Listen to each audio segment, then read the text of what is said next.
This podcast is freaking nuts. The following conversation with Eric Kussin, who is a 20-plus year sports executive and founder of the Same Here global movement, is an intense discussion about mental health. We start the episode with some framing about what Eric's world was like prior to a complete breakdown.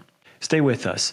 The background context Eric provides is an important part of this wild ride. His story had my jaw dropping more and more as we went. It's the story of a man's journey as a customer of the mental health industry. A customer, as opposed to being a patient, is an important distinction he makes on his journey after being prescribed 52 different drug combinations and eventually electroshock therapy. I was having one flew over the cuckoo's nest flashbacks as I was listening. I've had my own history with mental health and prescriptions that had negative side effects for me. So this episode was particularly frustrating to hear how far this industry will go to turn a profit. This episode is one that can be labeled as controversial, but that's not our intention. We're just sharing our own experiences with the mental health machine in an attempt to help others make informed opinions surrounding available treatments when seeking their own solutions to mental health challenges. So with that said, buckle up. We start a little slow and then we have full liftoff very quickly in this episode of the Hard for Life podcast. You are listening to the Hard for Life podcast with Thomas Scott. So I didn't think mental health applied to me. I think, unfortunately, that's the way that we're marketed to in this space. You either have something wrong with you, your mental health is fucked up in some way, or you're not. And so I'm an athlete growing up, playing every sport that I can. I'm 6'4" and athletic enough to be able to get by. I say enough because obviously everyone's got different levels of athleticism, but at my height, football, baseball, basketball, soccer, hockey, was captain of teams, was winning Scholar Athlete Awards, and went to college, walked onto the basketball team at Cornell University. I'm short at 6'4" for Division I basketball players, so that was an interesting experience. And knew I wanted to stay in sports, so wasn't going to be playing at the next level given my height and lack of athleticism now at this point. And so I got a job, my dream job, right at a school from the business standpoint, working for the NBA league office. And it led to these incredible opportunities, 5 years working for the league. It was at the time when it was Kobe Bryant and Amari Stoudemire and Kevin Garnett and all these players who'd come directly from high school into the pros. And so because of my height, David Stern was a commissioner at the time, and they didn't have a lot of former players working for them. That was to my advantage. So I got to go around. It was funny because I was watching the documentary, The Malice at the Palace, the other day. And when that fight happened between the Pacers and the Pistons in Detroit, that was the era that I was working there. And I had to go on the road and present to these players what we call the business of basketball, which was helping them understand where revenues are generated, the ticket sales, the sponsorship sales, and TV rights. And it's not these billionaire owners who think that you're worth a certain number of millions and they just give them out based on your quality of play, that there's revenues that come in from the outside, and our interaction and the way that we come across to our fan base and our corporate sponsorship base is important. And so it was also the time of the dress code. And so I was so immersed in my identity as Eric, the sports executive, that's how I came to know myself. That's how my friends came to know me. It's fun when you get to go out to bars and your business card has a logo man on it, and you get to travel and go to different markets all the time to meet with these players and talk with them. And eventually get an opportunity to go out to the Chicago Sky. People are like, what's the Sky? That was the first WNBA team that was formed without NBA ownership. So it was a unique opportunity because most of these WNBA teams, well, in fact, all these WNBA teams when they first launched were in the 90s owned by the NBA teams who were floating them. They were the ones who were responsible for their arenas and a lot of their game assets. And so the Sky was independent ownership coming in. But think about where we're dealing with. This is in the early 2000s, after the Jordan era has just ended, where everyone loves the Bulls, playing women's basketball in the summer in one of the worst arenas in sports, UIC Pavilion. Not the best place to be selling, but I got an offer to go out there, be their director of sales and service without ever having picked up a phone and made a sales call before in my life. And so it was a relationship that I had built with the staff. I had been coming in as a consultant and helping them out, and it led to that. And being a guy from New York my whole life, thinking I'm living in Manhattan, I'm going to spend my whole life here. And then all of a sudden it's quick, and now I move out to Chicago. And had an amazing run there, 2 years, just getting to navigate a new city and meeting new people. And first time I'd had to do that before, because even going to school up in upstate New York, which is, not so foreign from growing up in downstate, this was really like brand new city, meeting brand new people. At college, there were some people from home I had known. So eventually got an opportunity to go out to the Phoenix with the Suns and the Suns and the Mercury. I say the Mercury as well because we won 2 titles with the Phoenix Mercury in 2007, 2009. Unfortunately, there's this guy, Kobe Bryant, who was pretty good, who beat us, and this guy, Tim Duncan, who was pretty good and beat us. And so we didn't make it past the Western Conference Finals with the Suns. Got a call from the New Jersey Devils to become their vice president of sales and service. So got to move back east. An incredible 4-year run. I loved our owner. I'm going to say our initial owner, because is a Jersey-bred guy who wanted the team to be Jersey's team, and I would have ran through a wall for that man, Jeff Vanderbeek, and so passionate. Was working with Lou Lamoriello, who's now the head of the New York Islanders, but at the time had this amazing run with the Devils. Had won in '95, 2000, 2003. Here we are. I'm working for the team. In 2012, we make it to the Stanley Cup final again.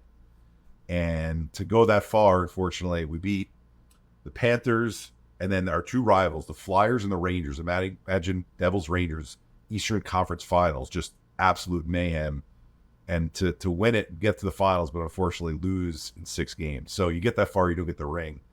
But just an amazing experience. And it led to going down to Florida, where I'm at right now, ironically, to become the chief revenue officer for the Florida Panthers. And so the setup that I come into is you have an owner who just purchased a team, who's a military grad, West Point grad. Name is Vinny Viola. He runs a high frequency trading company called Virtue Financial. And so he had hired his team president already, a guy named Matt Caldwell, who's still with the team through this Stanley Cup final run that they just had. And so structurally, they're going to run it like the military, which is not how most sports teams are run. Flat organization with not a lot of hierarchy and a lot of differences in titles, and everyone all hands on deck, and it not being about, well, this other team gave me an opportunity and I'm going to use that as an advantage, corporate America, to get to this next spot. I eventually, I take that job as chief revenue officer because I'm the only one per the ownership group that has sports business sales experience in that C-suite. The rest of the folks structurally have everything down pat the way they want it, but I'm bringing in the sports business knowledge. And so it's a dream opportunity. Now this is where the mental health piece comes in, and that's why I frame it. I don't think mental health has applied to me up to this point in my life. I get this job at 33, turning 34. And the keys are being given to me to build a franchise from the ground up, because Florida was not run very well. I don't mean that in a derogatory way. They were giving tickets away in shoeboxes and trying to get people into the arena. And so I'm living in South Beach with this great job, brand new apartment. I got a cool car lease. I got the beach at my access. I'm a single guy. And 6 months into my tenure there, my brain and my body just absolutely give out on me. And when I say give out, I mean, it started with waking up and feeling like I was in quicksand to get out of bed, and walking like there were cinder blocks on my feet, and looking at my closet and feeling like a bomb had gone off and I couldn't make out what clothes I should wear and what I should put on. And still, because I'm a stubborn SOB, you go into the office and you think, all right, if I put my nose to the ground and I buried myself in the computer, the muscle memory of doing work will come back. And for about a 2-week period, my faculties decreased day by day. Like the ability to even have conversations like I'm having with you right now and share something that was going on in this brain through this mouth. There was a complete disconnect there. It was like I was an infant again.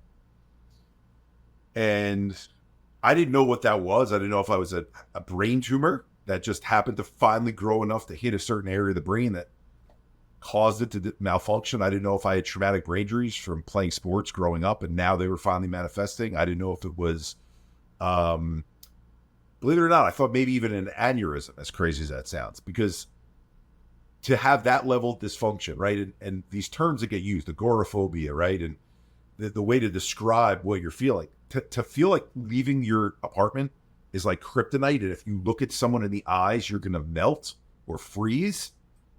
Your brain's never been that way. My mother came to visit because I was in such a bad place.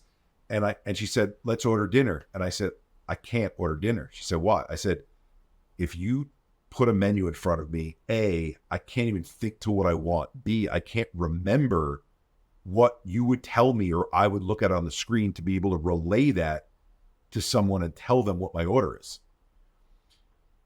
And so I went back to New York, and most people in the Northeast can relate to this type of, I'm going to call it ethnocentrism, or cocky attitude about Northeastern doctors, depending on how you want to look at it. It's the Columbia and Harvard and Yale and Princeton trained doctors that I'm going to go see. And I gave you the background with sports. Like, I'm a single guy. I don't have a family to support. So all of my savings is now available for me to go see whoever I need to see, who I'm told is a top doctor, to do what I know I think I need to do. I think, right? Which is get fixed with whatever's wrong here and get back on the playing field of being a sports executive then, because that's how I know myself and that's my identity. And you and I spoke a little bit about this. Is we grow up and, you know, the system that we're indoctrinated into is we get sick with a sore throat, with a stuffy nose, with a cough, and we go to the smiley man or woman with the white lab coat and the stethoscope, and they examine us, they maybe take a test, and then they say, oh, based on your symptoms and how this test come back, you have strep throat, you have pneumonia, you have bronchitis. And then based on that label, they then say, here's the medication that makes you better. And I, as an adult right now, I remember my dad always being like, it's great that it's strep throat, because that means that we have an answer of what it is, and now you've got a medication that makes you better. And let's be honest, like, okay, if you want to take the holistic piece out of this, how much antibiotics mess up your gut, your bio, antibiotics work when you're sick to make that sore throat go away, right? Like you have knives in your throat, and now all of a sudden you don't anymore. So if my brain's not working and I'm going to these Harvard and Cornell and Yale trained doctors, I'm expecting the same formula, right? Tell me what label is wrong with this, and then tell me what medication fixes this. And then, okay, it might not be the first medication you try, and now let's get into all their sales tactics. Try it 4 to 6 weeks to see if it works for you. It may work for a little, and then it may poop out. You may have some side effects early on as you adjust to the changes in the chemical imbalance. It's a long way of saying we're going to throw shit at you, and hopefully you'll get a little bit of a positive impact from it, and then you'll think that we've done our job, but we're managing your expectations. Yeah. And hopefully you don't die or go through a whole other process with it. Yeah. And I don't know how freaking with you this was, but I didn't get a lot of those disclaimers, right? It wasn't like, hey, this may cause suicidal ideation or nothing like that. It was just like, Eric, this might cause your dick to not work anymore. That's what happened with the one I took. Yeah. Really? Well, we'll have to get into that. I knock on wood. Like even with when you hear how many I've taken, that's not been one of the side effects. Well, thankfully it came back, but while I was on it, that was the side effect. So yeah. We'll talk about it. Yeah. It's not permanent. It's not permanent. Yeah, I was gonna say. Everything's in working order right now. We're good. Scott's putting the message out there for everyone, the marketing message. Hard for life everywhere except for down below. Exactly. So I was the perfect customer. And I mean that, I'm saying that word perfectly. I was a perfect customer for an industry that was going to treat me more like a customer than like a patient. Yeah. And it doesn't matter what your background is. When doctors see someone and I don't paint it with a broad brush here, so I don't want every doctor in the world to be mad at me. But let's look at what pharmacology has turned into, being a psychiatrist, being a psychopharmacologist versus being a therapist, talk therapist has turned into. The industry tells us that there's the gold standard of seeing psychiatrists or psychopharmacologists for your meds. So med management is a gold standard. And then seeing a therapist, social worker, licensed family counselor, psychologist, is the gold standard with talk therapy. So med management and talk therapy. And then within the specialty of med management, most of these doctors have turned into, a pill machine, right? Like, go give them what your symptoms are. They're not even going to engage in the talk. They're going to say, you got someone else to talk to. And okay, we've got these people that actually you could keep coming back. We'll try different ones all the time. And when you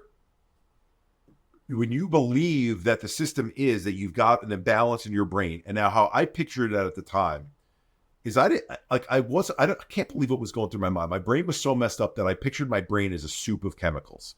I wasn't even thinking about the hardware of the brain, like prefrontal cortex versus parietal lobe versus amygdala. And I thought of it as, okay, my brain tastes a certain way when the chemicals are right. And now they're putting new chemicals in to try to make it taste the same way that it did before. Yeah. And then you start getting scared. Well, what happens if it doesn't ever taste the same way again? Did I put something in there that it messed up the taste of the soup that I can never get back to that taste?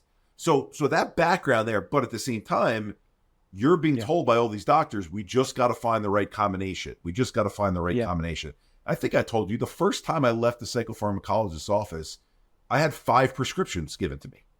So I had an SSRI, a booster to the SSRI, like an Abilify. I think it was Abilify, not Rexulti.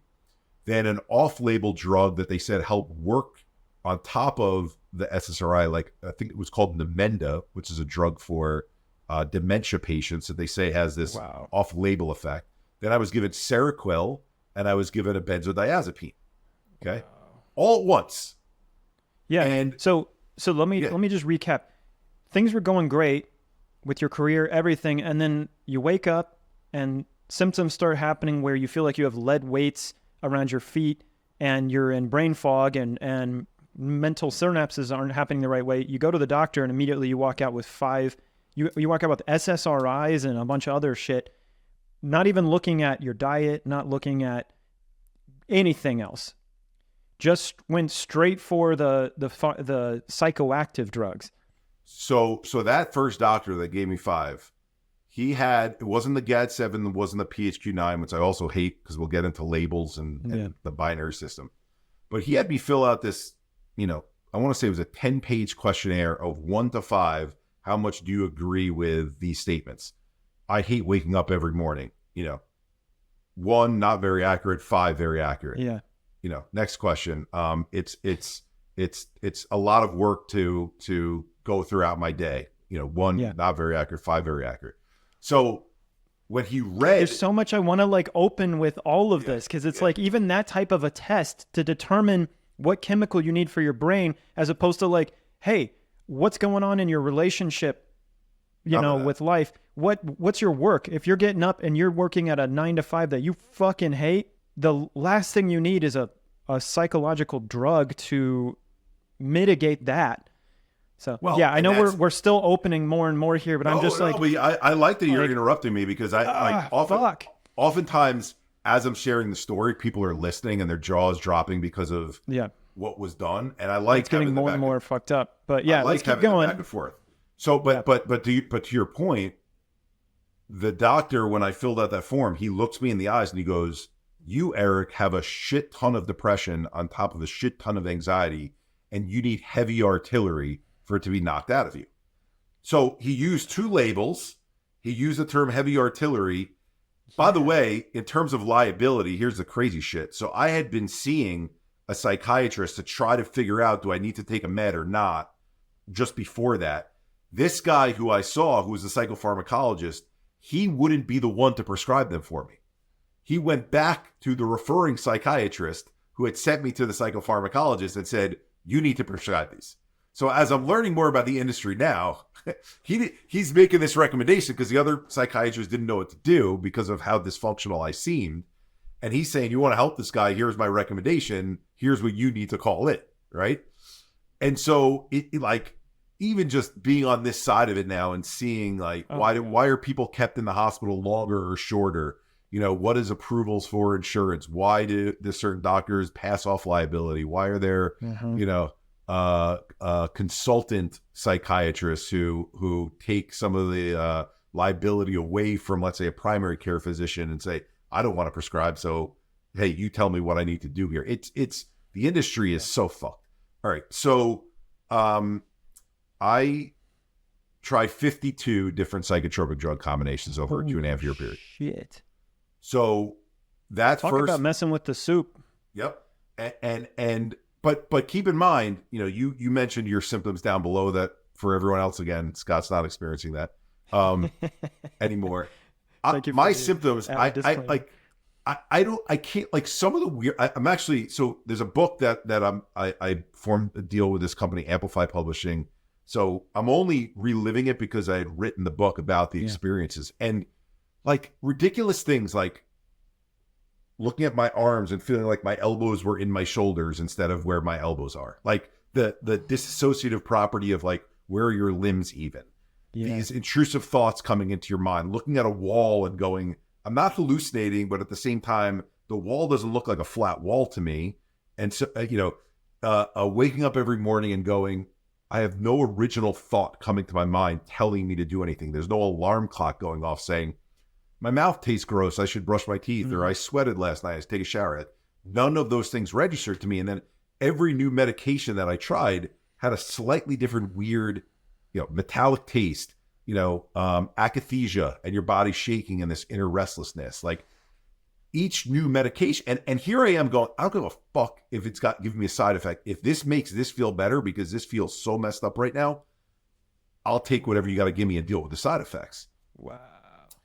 And I'm also at the time, I think another thing that doesn't get talked about enough is back to when we're sick, when we have the strep throat bronchitis pneumonia, our mom or dad go, Scott, lay up in a blanket, watch your favorite movie, drink a cup of tea, eat this chicken noodle soup. Rest. Rest. There you go. And so when you're taking the meds, you think what fixes you is the combination of taking the meds along with laying in a friggin' bed and not moving. Because you think, like you did when you were sick, that more and more rest your body needs. Meanwhile, what you're doing is allowing the energy in your system to just become more and more sedentary, turn more and more inward. I call it stagnation breeds stagnation. So here we are laying down and our energy's turning inward and there's no flow. There's no chi running throughout our body, which will come up in the story later on, by the way. You look like you were going somewhere. I didn't want to cut you off. I got so many places I want to go, and I want to let this story keep unfolding, and then I'll jump in. Okay. This story just relates so strongly because, like, I'll drop one little anecdote, and then we'll keep going, just so that you know, because I know we're just meeting here. I've shared on the podcast previously. I was having some suicidal ideation, a whole bunch of bullshit going on in my life, and my parents finally convinced me to go to a psychiatrist, and I told them I will go under the only agreement I need is that they won't prescribe me anything at all. And I walk in the door and I shook hands with this man face to face, eye to eye, and said, you have to promise me if I'm taking you on that you aren't going to prescribe me anything. Yep, I promise you. Within 1 month, Adderall. 2nd month, Valium. 3rd month, Abilify. 4th month, SS. It was just like fucking dump truck of shit. It's out of integrity at the highest order. I'm so mad at that man still to this day. I'm like, fuck this guy. And when I told him I was quitting the meds and getting out, he like threatened me. He's like, well, we might have to call people because you're struggling right now. So we might actually have to call services and no, you can't do. And I'm like, bye, fuck you. But anyways, I want to hear the rest of your story. I just am speaking it from like, so I appreciate you sharing that. And the fact that we are targeted as customers because we become repeat to them, right? When the med management talk therapy model is such that if they work, yes, you are a recurring patient, recurring customer that's going to keep coming back Please give me more of this. I can't fix myself. I don't have anything that I can do on my own. I need you to give it to me, right? Yeah. So the image of the talk therapist is this person untangling a ball of yarn in your head. You're not doing the work. They're taking your tangled up ball of yarn and doing it for you by asking you the right questions, okay? And they're not helping you take proactive steps to improve your life in ways that are really beneficial. Go work out. Go get a different career. Stretch yourself. Learn new skills. These kinds of things. No, we're going to give you the prescription. So let's talk it out, which, by the way, talk therapy is fucking amazing. When people feel seen for the first time, that's often when a lot of this stuff has an opportunity to come up. It's a safe space for people to share the shit that's going on inside them that they feel scared to sit with by themselves. And then it is wildly out of integrity to, in that vulnerable space, then say, you need this medication because something's fucked up with you. Well, I just heard your story, and it just confirms everything that they've been worried about. It's that, and then it's the juxtaposition, because they're usually not in the same practice, of the person that you're talking to that you have to share on the talk therapy side of things versus the person you have to also share your story with on the med management side of things. Yeah. These two never coordinate. This person says, okay, we're done. This person, I agree with you on the initial piece of the validation of the talk therapy. What then starts to become counterproductive is they start picking away at the scab in talk therapy. And it's like you're re-ingraining your trauma over and over and over again. They're not teaching you the skills like what you were talking about. And instead it's like, oh, what was that relationship with your mother again? Let's dive into that again. Yeah, let's go. And if you have nothing to talk about, they're like, cool. What scab do I have on the list that we already went into? Let's open that one up again. Exactly. It's fucking. So for everyone who's listening from the outside, what Scott and I are sharing is the industry is set up to keep you coming back in, as opposed to, oh, how do we actually get to the source and help this guy or gal get to a place where they have the tools to be able, if they need to come in for a maintenance visit, awesome. But that's not what they want. And when you look at the numbers, there's still this belief that only some people have it, some people don't. I'll get into that one in a second again. So they don't have this pool of people to keep coming in. They got to keep the customers that they have. The psychiatry, psychology is a business. 90% of people don't do proactive mental health work. Okay.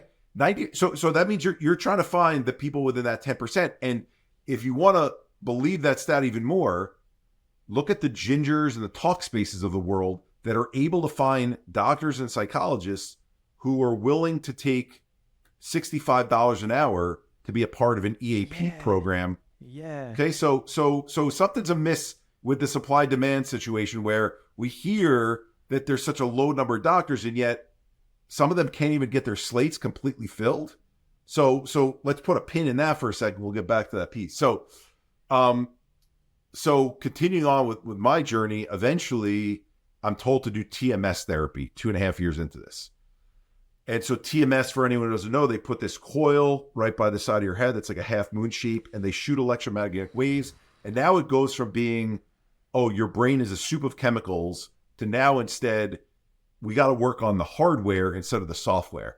Your neurons in your brain aren't firing properly. The cells in your actual brain to take a neurotransmitter and fire it across to another neurotransmitter so that you can have a thought, feeling, emotion, or desire. It's not the neurotransmitters themselves, the little particles. It's the firing of those neurotransmitters through the hardware. That's probably where we got to wake up. So I get 23 sessions of that done 23 days in a row at $350 a session, not covered by insurance. And I'm sure that's actually dangerous as hell in reality. I get like One Flew Over the Cuckoo's Nest vibes from that type of treatment. that one you'll hear the next treatment, you'll get it even more. Look, I don't want to, in fairness to people, right? Like I always, when I hear different treatments out there, I give this approach. Different things work for different people. Do your research and see what might work for you. But Scott and I are sharing our experience so that you can make an informed decision based on what we went through, right? And so if I'm sharing a model that when you have the discretionary income to spend, they start with med. Then they're like, this person's probably not going to believe in any more meds anymore.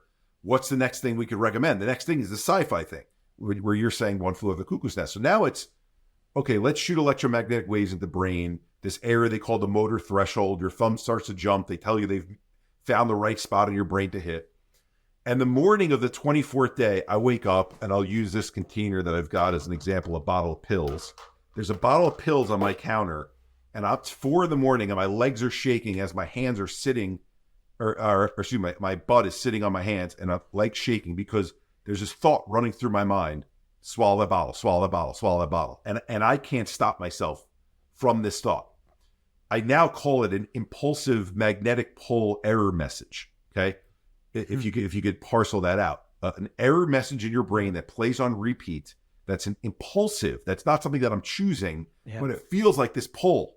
I've never looked at a bottle like that before in my life, and now all of a sudden my brain is seeing it as something that can hurt me.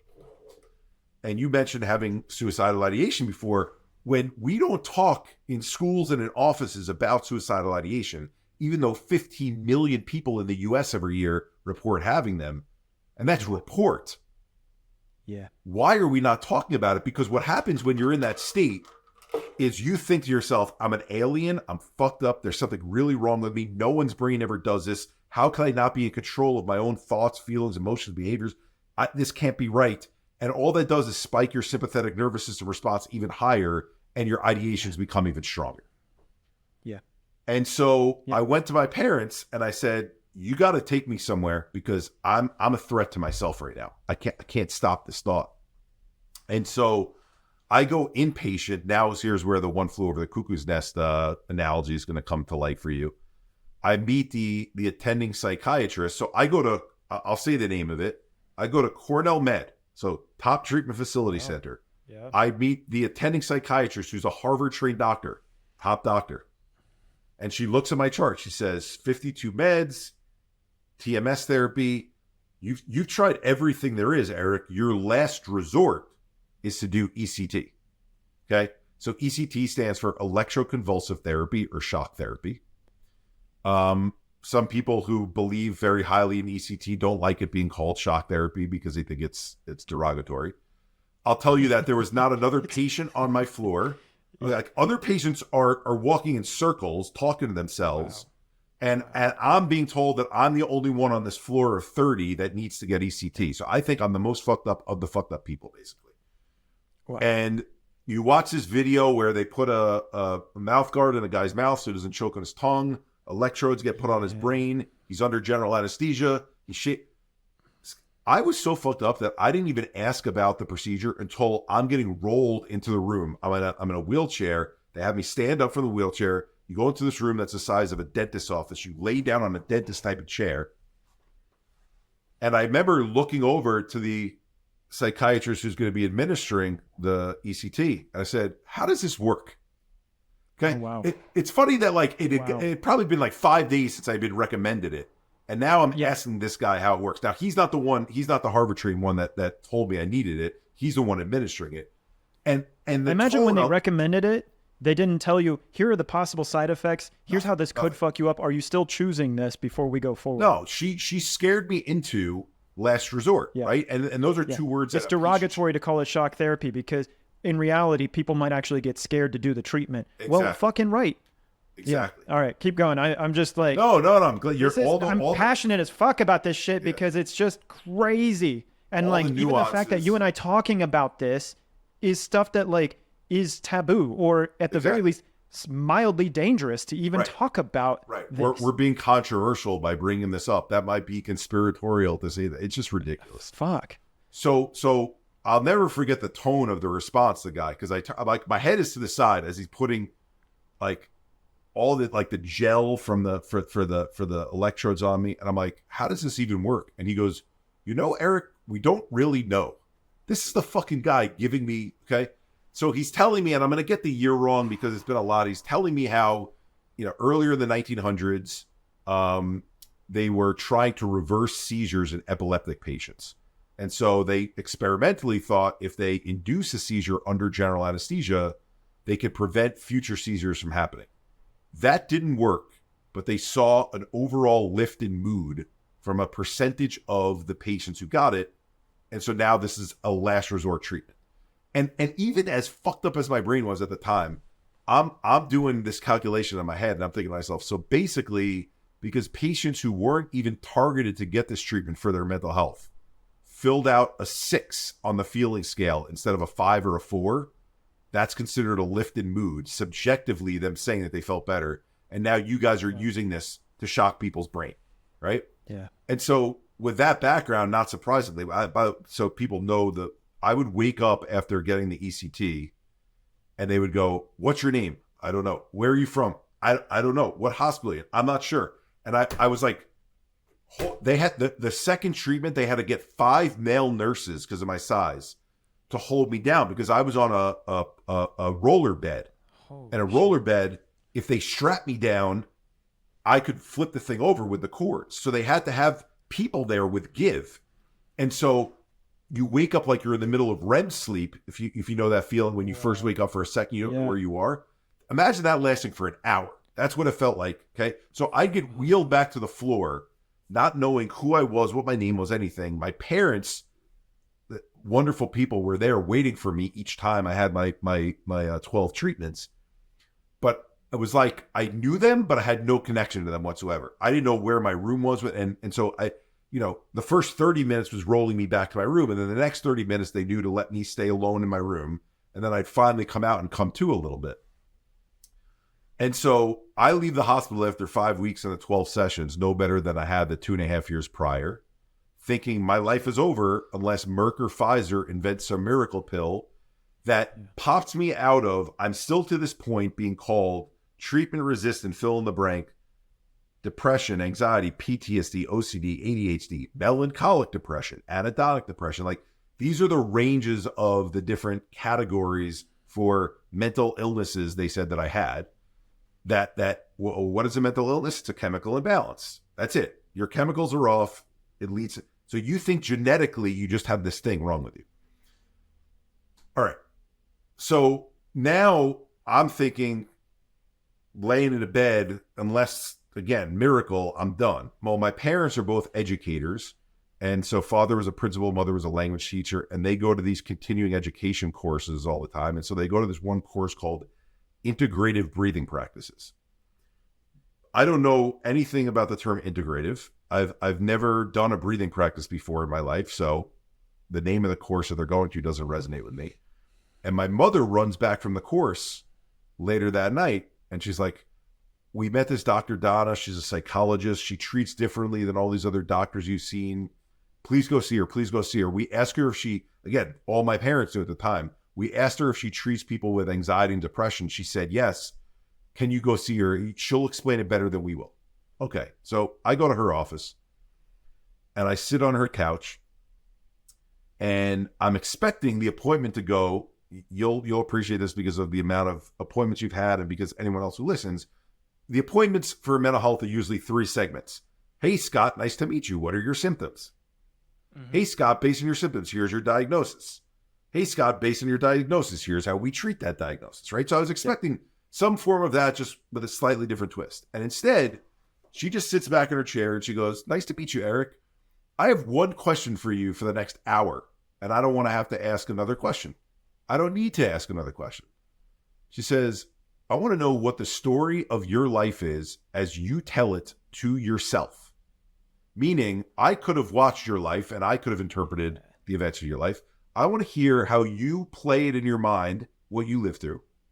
You can go in order, out of order.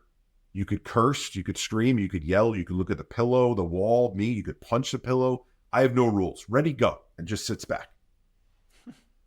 And, my brain's not functioning so well at that point, and I like to speak chronologically, so I try to remember some early memories of getting a toy when I'm a little kid or something like that. And I'm the middle of 3 boys, and eventually I get up to 9 years old, and my older brother is 13 at the time I'm 9. My little brother is 3 because they're 10 years apart. So this is the next 15 years of my life look like this. So my older brother first breaks his femur bone in a sports accident. So femur bone is the largest bone in our body. Literally cracks it, put it to traction, and then a body cast, and homeschooled for a year because he can't move in the cast. Heals from that. A month later, gets diagnosed with ALL, which is a children's form of leukemia. So back in the late 80s, early 90s, the treatment was intense. The prognosis was not as good. So our family's holding on for dear life. As you know, we're seeing the hair fall out. People aren't treating cancer patients the way they do now. I might get it if I go near him. But miracle, he goes into remission after 5 years. We're all celebrating. A month later, he's in a Jeep Wrangler with his friends with open top, no seatbelt in the back. Kids driving on the parkway like they do. Loses control of the car, trying to distract the cars behind him. No seatbelt, so my brother flies out of the back, lands on the parkway, cracks his orbital bone, loses partial vision in his eye. I'll never forget my mom getting the call. I'm home. She drops to the floor at her knees, she's screaming because they're not telling her what's wrong with her son, that we got to come to the hospital to go see him. All right, he heals from that. He goes to college. Junior year, he's feeling a pain in his knee. They do all the tests. Blood tests come back that the same cancer from childhood's come back. And now that it's come back, they have to give him a stronger dose of the chemo meds, which fortunately 10 years later, they have stronger chemo meds, but they also don't, target only your unhealthy cells. They target your healthy cells as well. So his white blood cell counts are going down, which is what we want, but you're seeing him like hunched over and he's weaker and he's not able to do as much. So those healthy cells are getting beaten up. He's going now at this point. So he's been getting it for 2 years at this point. He's going to law school at Hofstra, making law review while he's getting these treatments. I'm up at college. I get a call from my father, come down and meet us. Your brother's got 105 fever. So I drive down, meet them at the hospital. He's 105 fever. The neurologist tells us his body's gone into septic shock from the chemo treatments. Septic shock, he falls into a coma. And now he's in a coma for 3 months. And we have no idea if he's going to wake or have any brain activity. So I'm going back and forth between school. My parents are living at the Ronald McDonald House. Tube is breathing for him. Miracle, he wakes. Full cognitive faculties. Wow. But his kidneys fail from being in the septic shock for so long. So he needs to go on dialysis. We all get tested to see who's the closest match. My father is donating a kidney to him. That's all successful. I get the job right out of college now at the NBA League office. Blank slate, real world, put it all behind me. And 3 of my close friends I grew up with pass away of either misdiagnosed or undiagnosed heart conditions back to back to back, early 20s. Just freak things. One guy running on a treadmill collapses. Wife was 6 weeks pregnant at the time. One guy walking with boxes up a flight of stairs. One guy just, I say heart, but it was really an aneurysm, went all the way up neck into his brain. And so I'm giving that background because the woman stops me at this point 50 minutes into the hour-long session. And now this is where the insidious part of what we shared at the beginning, you and I back and forth, of how the current model works. She says to me, in a positive way, I'm saying she shared to me, relative to what I experienced. She says, Eric, what else happened to you as a child and a young adult that impacted your mental health that I need to know about? We only got 10 minutes left in this first session. Wow. And I said, Donna, what are you talking about? I said, I came in here, you kind of put your foot off the gas and just said, I want to get to know you as a person. So I just started talking and sharing my life with you. Started at age 4. I got up to age 23, maybe. I'm 35 right now. And the last 2.5 years, I've been laying in a bed, staring at the ceiling with a chemical imbalance, waiting for chemicals to balance out my balance. The 10 years before that, from 23 to 33, I was fine. I was living in Phoenix, living in New Jersey, living in Florida, running sports teams. What do you mean impacted my mental health? And so she takes a deep breath and she said, if you were working an NBA basketball game and you had a front row seat for these 7-foot athletes running up and down the court on the sideline, and the sweat was flying off them and hitting your suit, or they dove for a loose ball and they landed in your lap and your suit got all sweaty from them, you'd go home that night after this NBA basketball game and put the suit away for the dry cleaner, take a shower, put on a nice new suit that's pressed the next morning. No one knows you were sweat on from the night before. She said, you had a front row seat, but it wasn't for an NBA basketball game. It was for the game of life. And the game of life was represented by your brother in this muddy wrestling ring and your friends in these muddy wrestling rings next to him. And you were so proficient at focusing on everything else in the arena, the Jumbotron and the LED lights and the music and the dancing, that you knew the wrestling matches were happening. It's not that you were blind to the wrestling matches. What you were blind to was how the mud was splattering and hitting you like the sweat from the player's example. But because you were blind to it, you didn't just sit there for 3 hours and then get up, or 3 days or 3 weeks or 3 months or 3 years or 30 years. For 35 years, you've been sitting in the same seat. as that mud's been caking up and building on you. And eventually what happened to you in Florida, which seems like it was overnight, 2 weeks, and you literally just crashed, has been an accumulation over time of what we call chronic stress and trauma in your nervous system. The connection between your brain and your body, your physiology, your biology changed over all this time. All you were able to do, and this is an important point to get across to people, I was a workaholic. Other people are alcoholics. Some people are addicted to drugs. My drug of choice was work. And as a society, we pat people on the back for working hard. Oh my God, he or she, they're in the office all the time. Look at how dedicated they are. And what I was doing was getting a dopamine hit of accomplishment and getting the next job and moving on in my career. And well, what was I doing was I wasn't paying attention to how that mud was caking up and building on me. And so what does eventually happen? You fall, right? You fall to the ground. And when I learned that, I'll pause it here so you can react, is my reaction to her. I said, Donna, that makes sense for what happened to me. Thank you for sharing that. And that gives me a different perspective. I said, it doesn't make sense for the rest of society. She said, what do you mean? I said, if all it takes is having a front row seat to watch things happen to other people in your life, then take me out of the equation at 35, take your average 15-year-old. And then all of a sudden this list just comes out of my mind. I'm like, watch your parents get into fights and get a divorce. Watching your parents lose their job and potentially lose the house.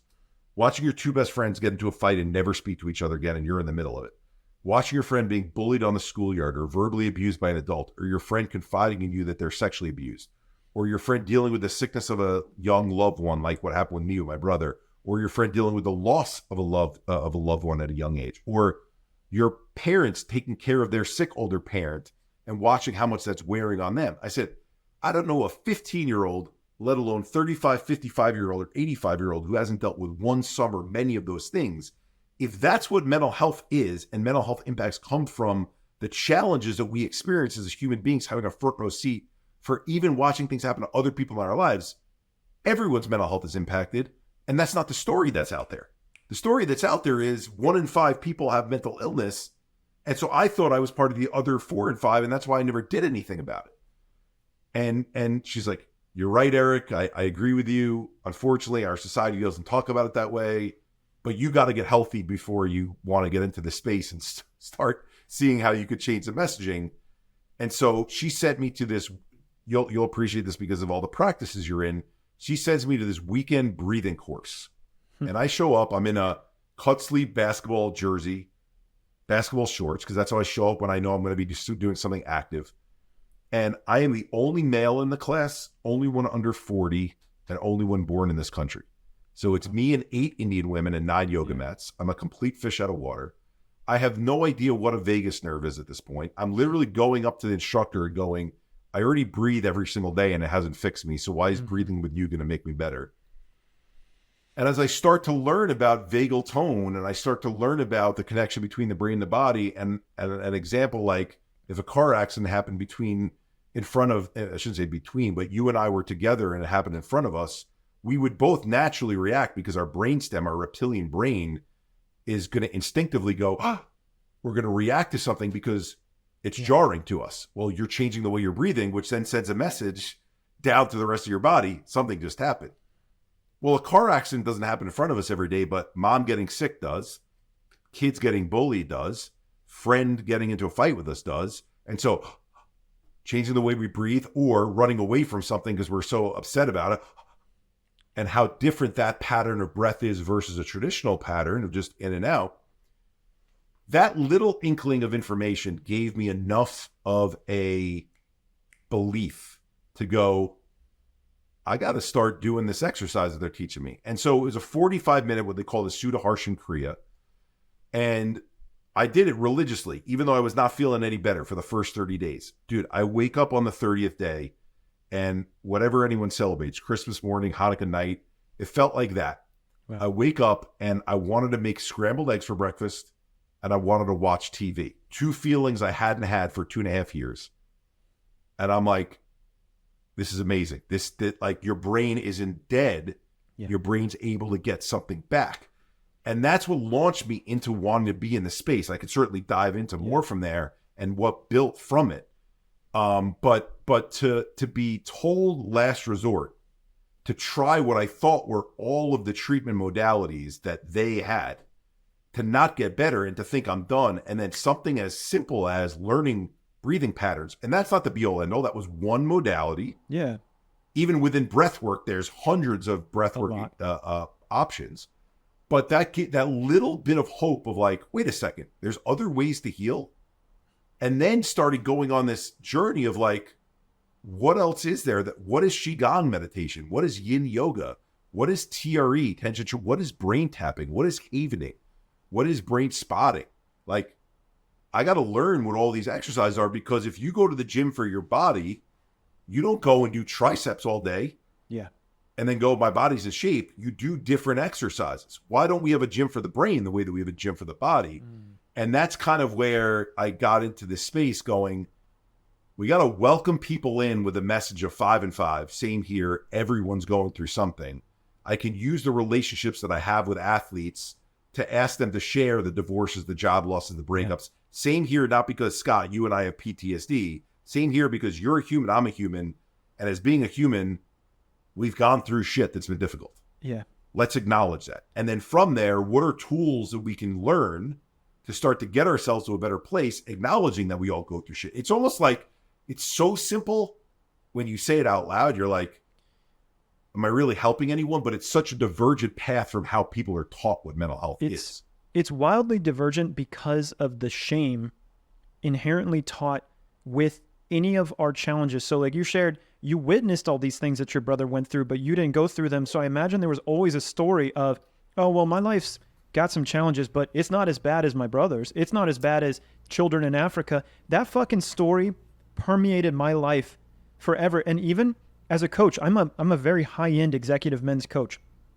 The amount of men who come to me and we have conversations and they're like, yeah, this sucks, but it's not that bad. It's not that bad because I know so-and-so went through this thing, and oh my God, let me tell you about this thing. And it's like, it doesn't fucking matter what you're comparing it to in somebody else.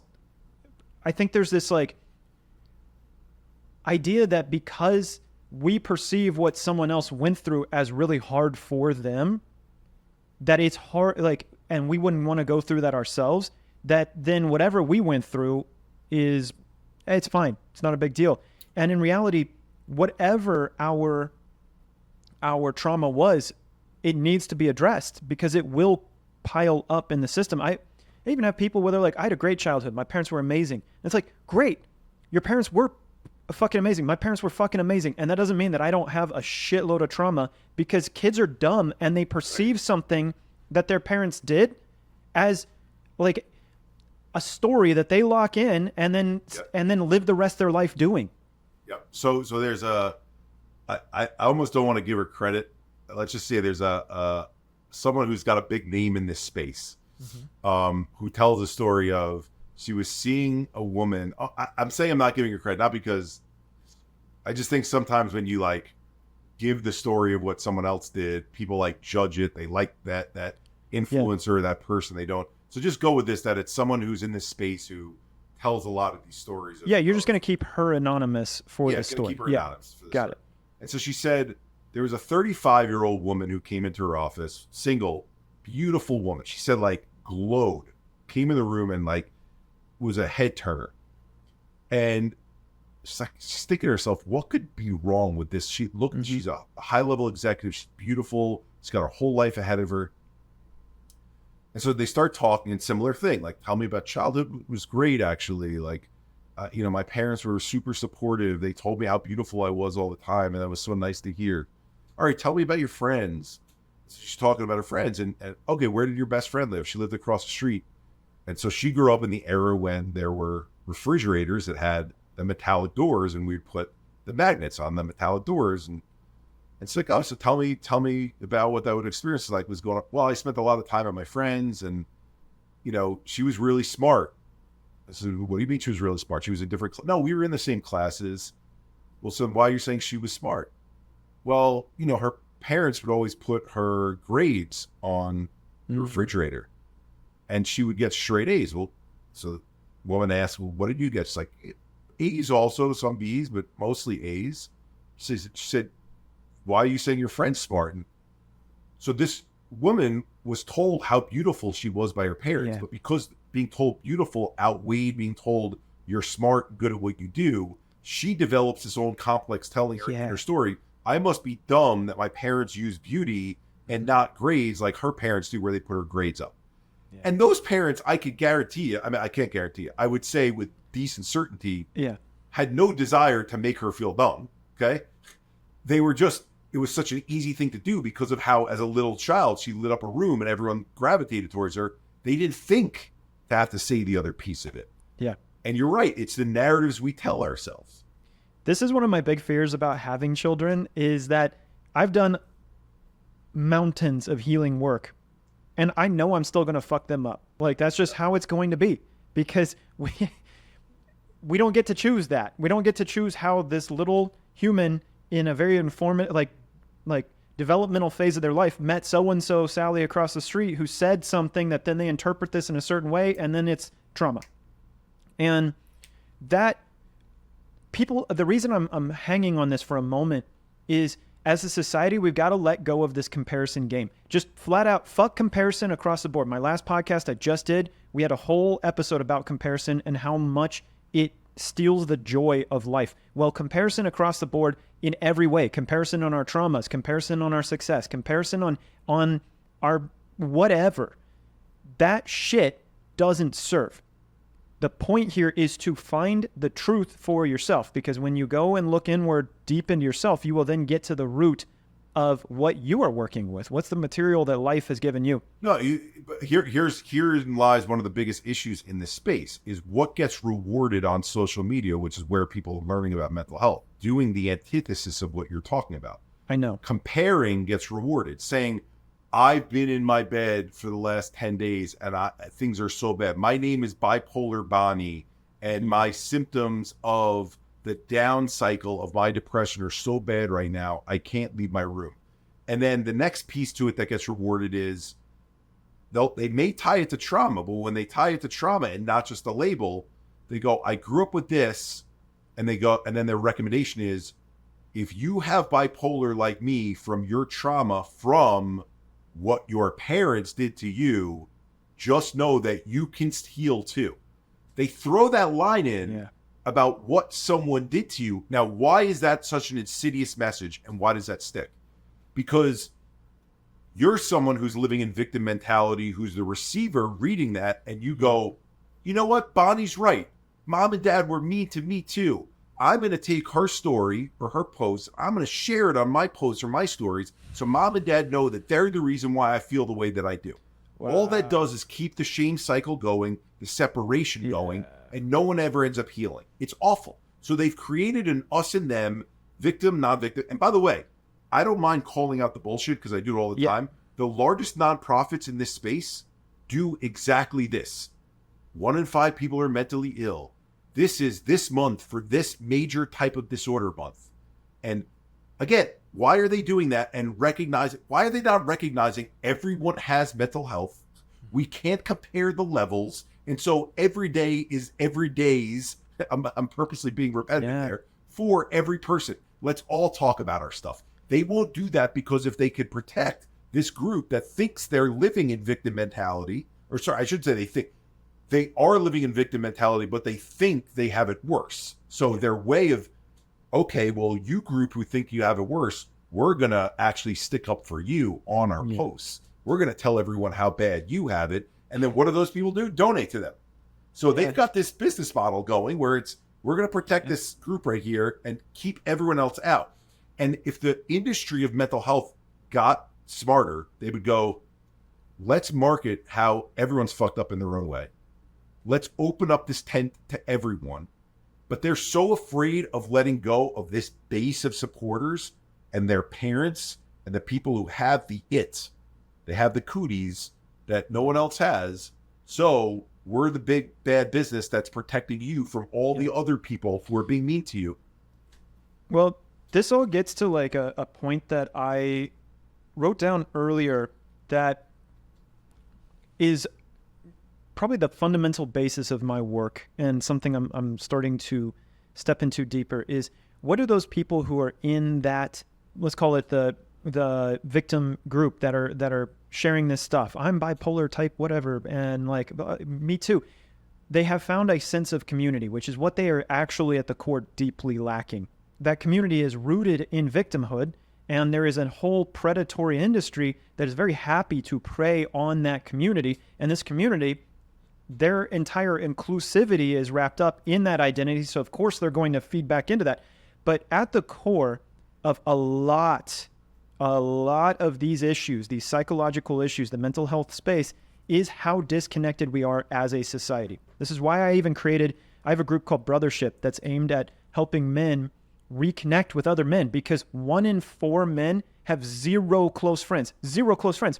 Lack of community. So isolation is one of the highest contributors to all case mortality out of anything else in the world. It's higher than sleep. It's higher than exercise. All cause mortality is linked to isolation. High, like that. The odds of dying from isolation are far higher than dying from lack of exercise or sleep deprivation or any of these other things.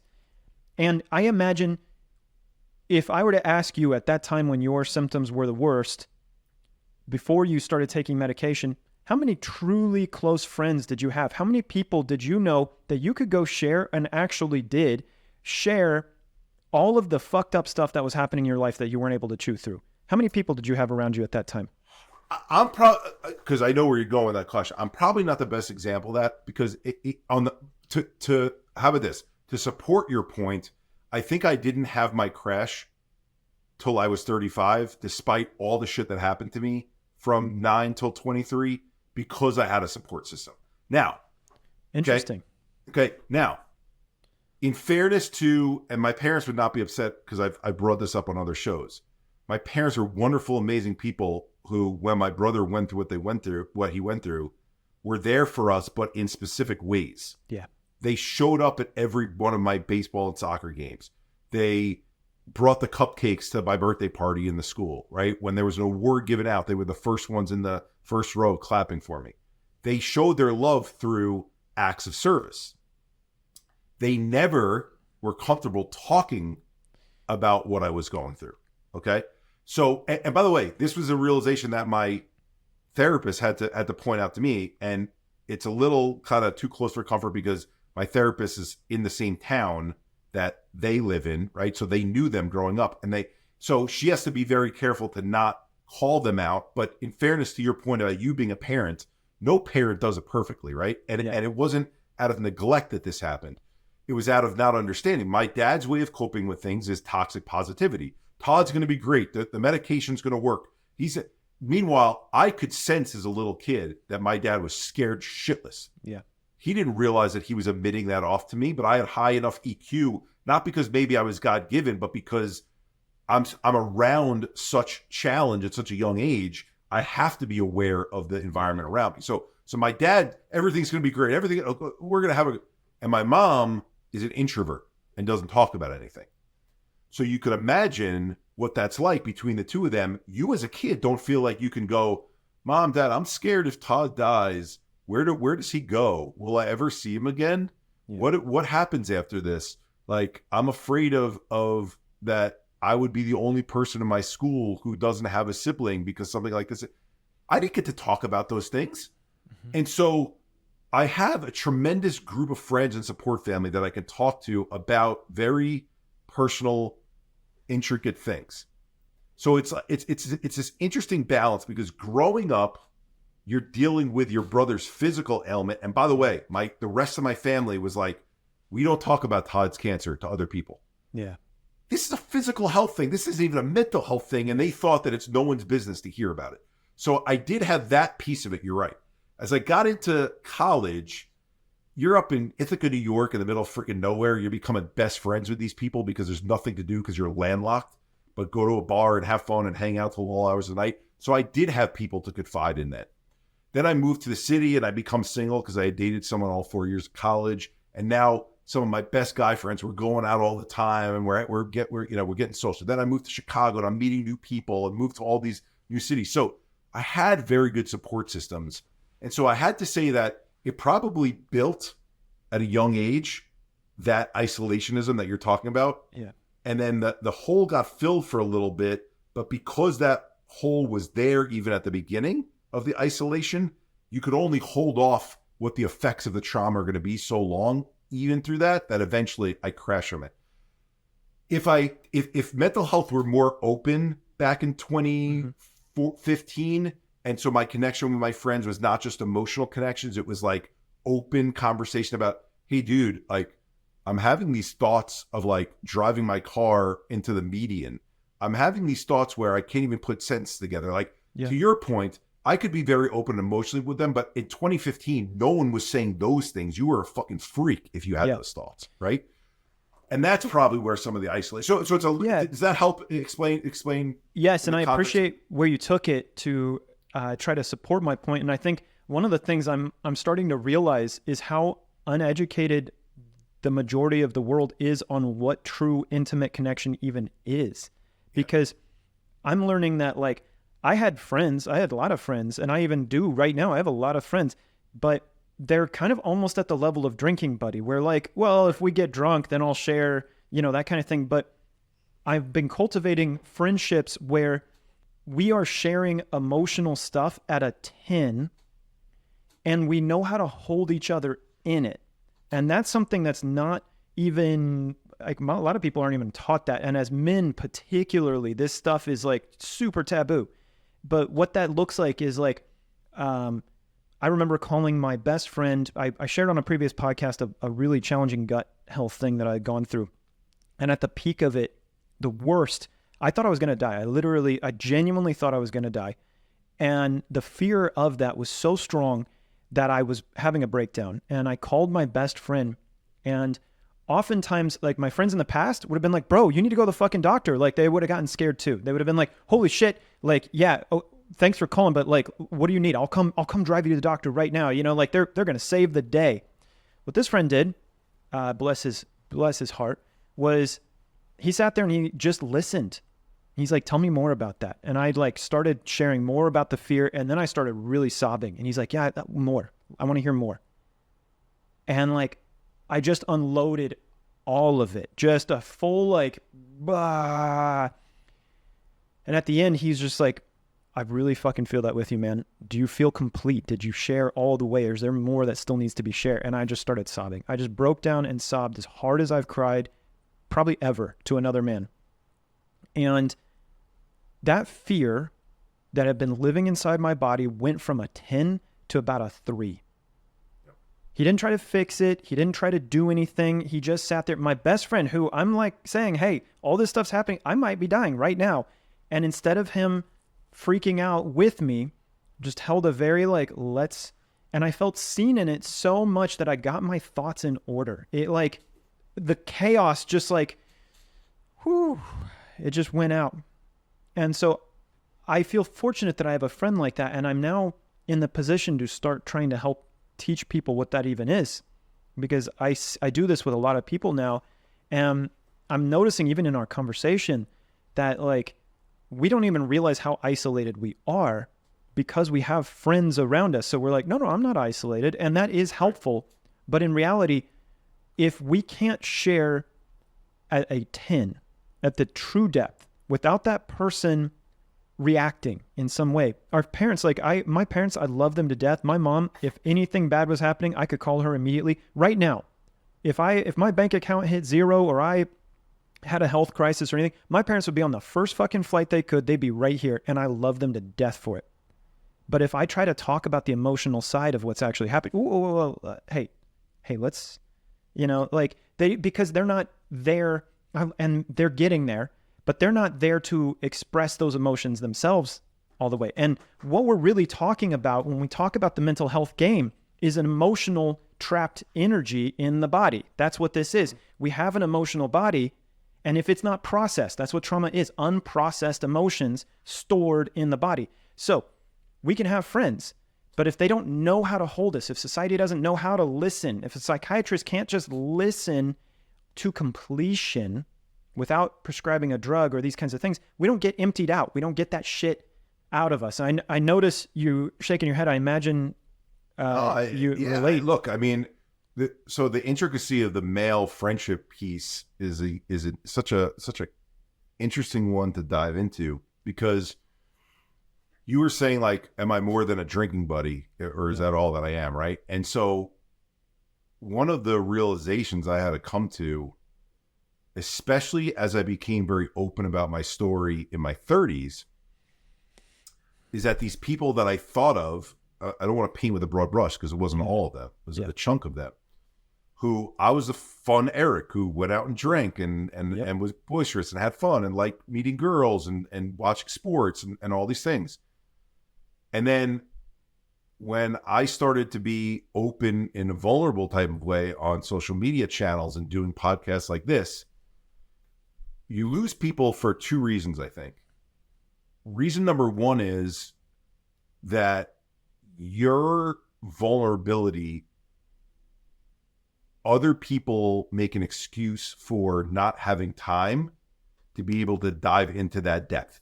It's like, I've got my kids. I got to take them to practice. My wife and I, she's gonna kill me if I spend time out of the house. So I love family. I love that my friends are married. I love that they have kids. I'm not talking that down. I'm talking down how they use that as a shield to not have to get close. Okay. That's number one. And it sucks because I do have friends who are married who don't use it as a shield. So I know that it's not, even though I've never been married, so I don't have much to be able to say, I know that it's not a black and white thing that, oh, once you get married and have kids, you don't have time to be close friends with. No, there are people who, when they make the time, they make the time. The other thing is, and this is not specific to married men, it's not even specific to men, it's specific to vulnerability, is I lost a lot of friends because I was open. Because you're open, you become this thing, I call it the mirror man. Yep. You're wearing mirrors on yourself, and everyone else, when they hear you talk, has to go, shit, I can't just talk to Scott about pizza and beer anymore. Yep.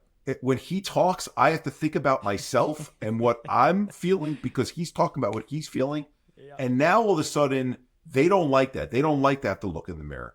And they want to keep living in, I'm too busy. So I purposely started with the one of I'm too busy with my family because that's their default to go back to. But the other one is the beginning piece of it where they go, so hanging out with Scott means sitting on a couch and actually talking about shit? No. Yeah. I'm not allowing that pain to get into that part. That's uncomfortable for me. I'm happier going to dinner with my wife, pretending like everything's okay. Yeah, my kids are getting bullied in school, but I'll deal with that. And then burying myself in work and doing it all over again. And it sucks. It sucks because you look at that and you go, if that person, does that person only look at me as a drinking buddy, or do they only look at a drinking buddy because they themselves don't feel comfortable doing the work? And they actually do have a great heart. And that's why I was friends at the beginning. But because they're not doing the work, I'm not a safe place for them right now. Yeah, because doing the work, especially if we've repressed a lot of this shit, like to get to the point where you were at, it's not going to happen in one conversation. It's not. That's the truth, is like once we've piled this stuff in so much, it does hit an overwhelming point. And so I have so many stories I want to talk about, but I feel like to stay in integrity with this podcast, I want to go down this path right here to say, I've hit a point, and I shared this with you when we queued this up, that I'm meeting more and more men that are on pharmaceutical drugs. And my default mode is like, fuck pharmaceutical drugs, because I was on them, I got off them, and the healing process I went through was the greatest experience of my life. At the same time, it was one of the most painful things I've been through. And at what point is it unethical for me to promote someone just dipping out of their pharmaceuticals when they've been on them for a long time, because they have suppressed this shit so hard, they've done all of these different things, that if they just drop this pill immediately, they're going to have a whole cascade of other shit that's going to happen in their life. I'm going to answer similarly to how when we spoke last time, to confirm that we have the same belief on it, but I'm also going to share what unfortunately hurts us as people who are talking about this when we share the position that we have. So I think you and I defer to that. We think that pharmaceuticals can be a decent, let's call it crutch or Band-Aid for someone as you're limping or bleeding out to then eventually do the real healing work that gets to the source. Okay. Agreed. So pharmaceutical industry doesn't market themselves that way. They market themselves in a 30-second commercial that you go from a sad face with a gray cloud above you and a dark sky and you're cold to sun is shining, you're smiling, birds are chirping, no clouds in the sky, blue sky, beautiful. Yeah. That's not reality, right? Now, what gets the most play if you're a coach in this space, if you're a mental health professional in this space, if you have a social following, and I only say that, I'm not going to use the term influencer, but in a way that you're trying to help people through your methodologies or what you've learned or anything like that.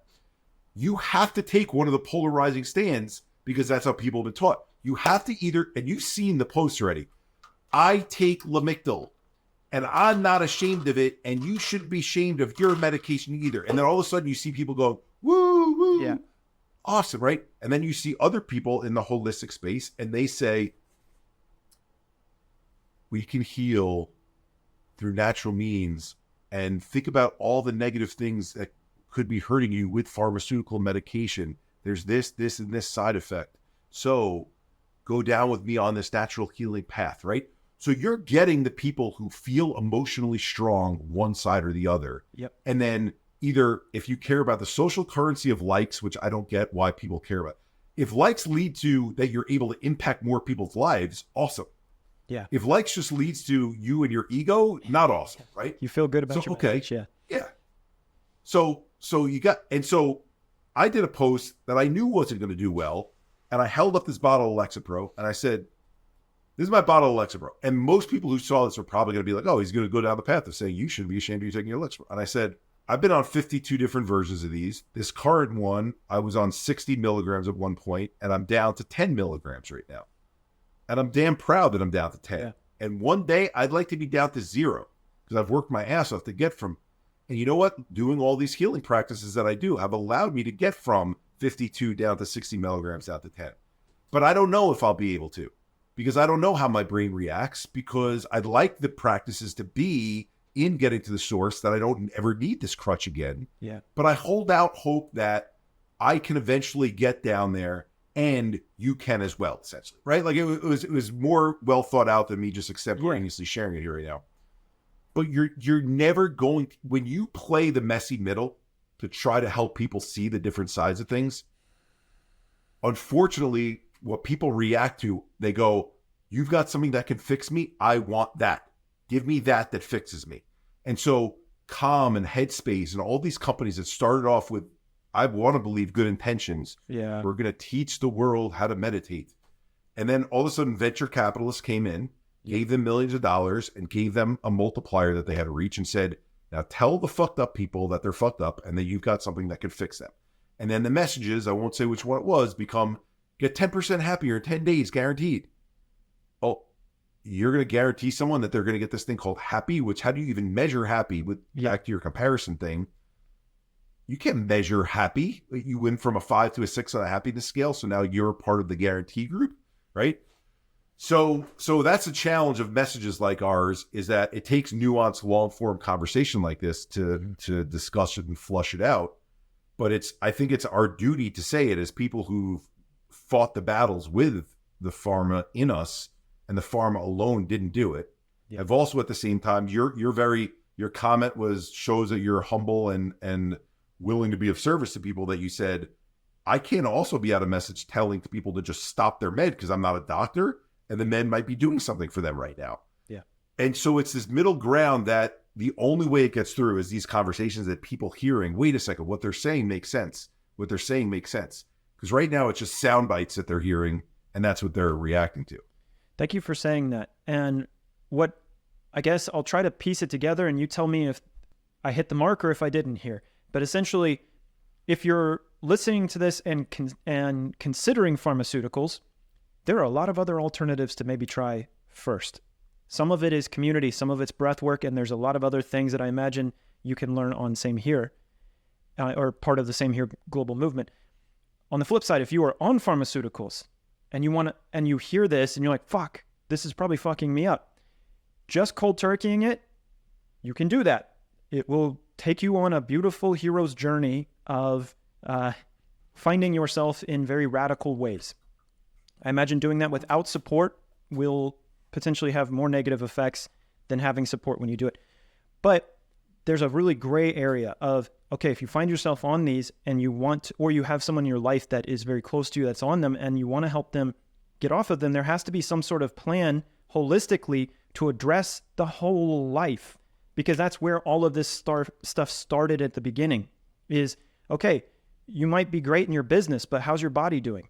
How's your relationships doing? How's your connection to something bigger than yourself? Your purpose, your spirituality. All of these things need to be looked at, and there has to be a plan of what, like, you got to start working on them. And then that will help support you within your own life as you start to get off of these things. You said it very well. And the hope is that no one feels like we're giving them direction that you must take this way. No. It's more we're saying just consider. And I think the genesis of me going back to the early part of my story, being told last resort, all Scott and I are doing is trying to give people the understanding that there's not only there's hundreds of options for healing. Yeah. And bullshit with this term evidence-based. Yeah. Okay. The CBT, DBTs of the world, which are considered the blessed evidence-based modalities, are those getting to the source healing modalities, or are they coping modalities? And I'll ask everyone to form their own opinion on that.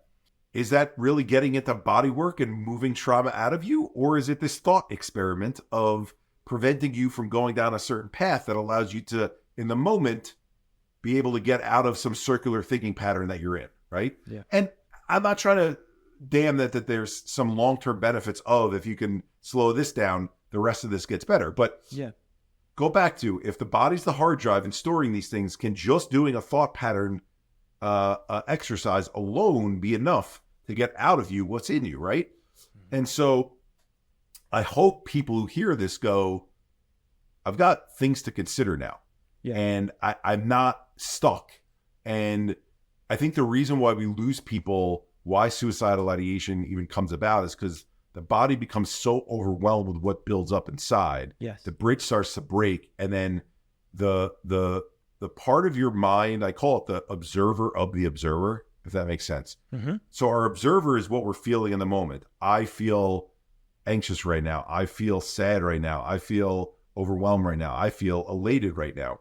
The observer of the observer goes, okay, you feel that way. Now what? Right? Yeah. And so when you're feeling this thing that they call depressed, which I just think is symptoms, it's hard to get out of bed. That's just what it is with the observer. I'm noticing that it's hard to get out of bed. Your observer of your observer goes, can I make myself go to the gym today to get movement going? Because even though I know it's the last fucking thing in the world that I want to do right now, I'm negotiating with that second observer going, dude, you got to get yourself up, as miserable as it's going to be, because it's the only thing that's going to pull you out of this. Yeah. It sucks. It's hard work. It's hard work, but it has to be done, or else you're gonna that stagnation and just staying kind of, I kind of call it a boxer that's on the defensive, right? This is how a boxer who's getting punched holds himself. Well, the body can't function. The body needs to be like this. Yep. It needs to be open and accepting of how the world's coming at you. There's going to be times where you got to bob and weave, but then how do you get back out there? Yeah. So there's so many more places I want to go, so many things I want to talk about in this, but I also want to honor your time and the time of the listener. I like to keep these a bit shorter. So without I feel like we're leaving the story mid, like so many more things to open up. And at the same time, I know this is a good place to start to put a button on this. And the biggest takeaway is I'm not offering here's the path on what to do.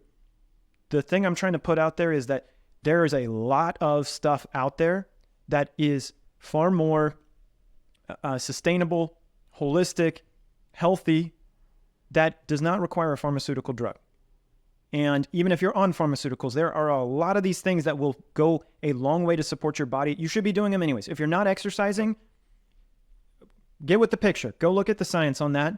It's just that you need to be doing that. Period. End of discussion. Breathing. I just did a whole podcast on breath work. It is the thing that we can literally not go without for longer than somewhere between 3 to 15 minutes, depending on who you are. Everything else, water, you can go a couple days. Food, you can go a couple weeks. Breath, nope, you die instantly. So safe to say that the breath is a great place to start when you are trying to work with body, mind, moving energy, moving emotions, those sorts of things. There's a whole lot out there. Cold exposure, holy shit, that one is game changer for me in my experience. And I'd love to kind of bring this to a close, Eric, with you talking about the Same Here Global movement, as well as any support that you can leave the listener with to be like, hey, here's where to go to start finding these solutions for yourself, or if someone, a loved one that you have in your life needs this. Yeah, for sure. Thank you for giving me that opportunity. I'll try to do it succinctly. So first is the website, samehereglobal.org, is a collection of stories from athletes, entertainers, musicians, sharing what they've been through as well. Same Here is an American Sign Language sign. So it's meant to be a support mechanism around which you can go, they went through divorce, they went through job loss, they went through growing up in a single parent household, and find relatability with a smorgasbord or a quilt or whatever you want to call it, of menu of different people with different looks, all sharing. I go through it too. So back to your point of connection and community, it starts there.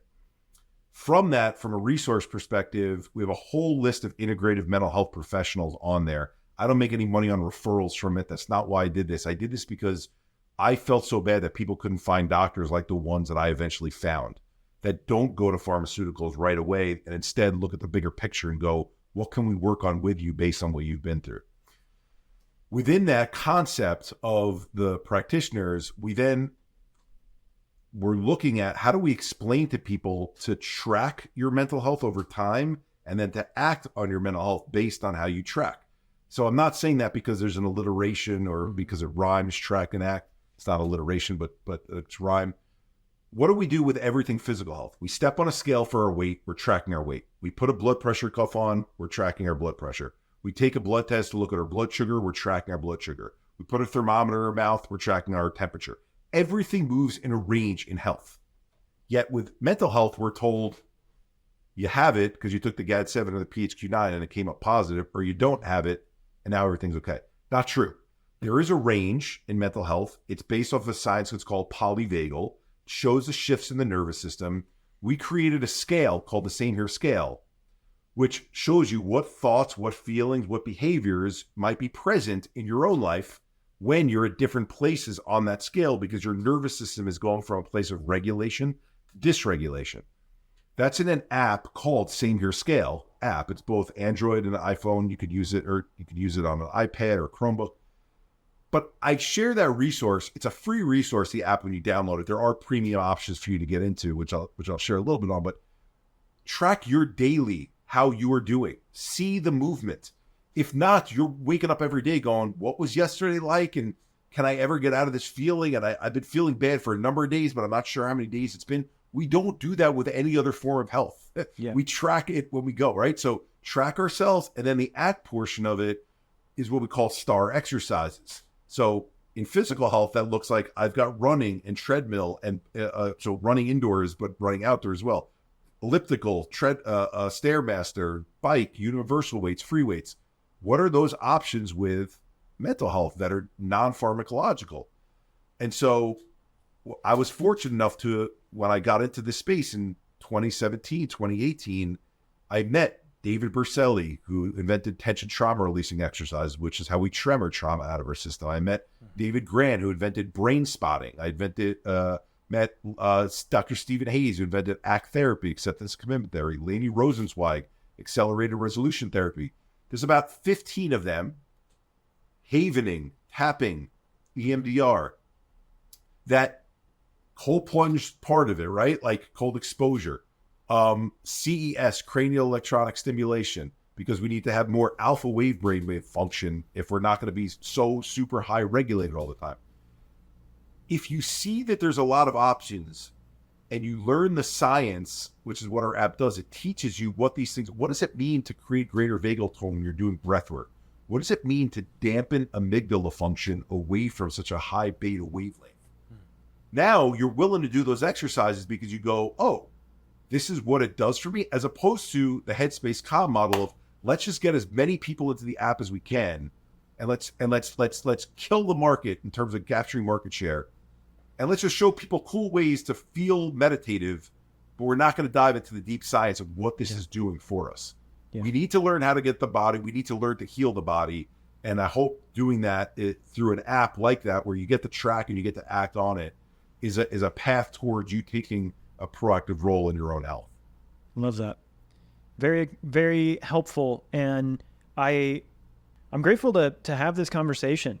You know, like this, it's about helping people get help.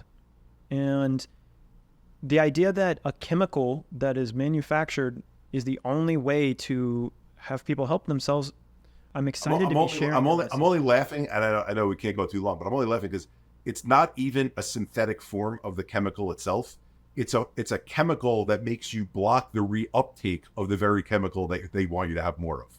Wow. A reuptake inhibitor, right? Like it'd be one thing if they were actually giving you more pellets of serotonin in your brain. It's not what's happening. They're blocking the way that it goes back into the cleft after it tries to look for one and shoot it across from one neuron to the next.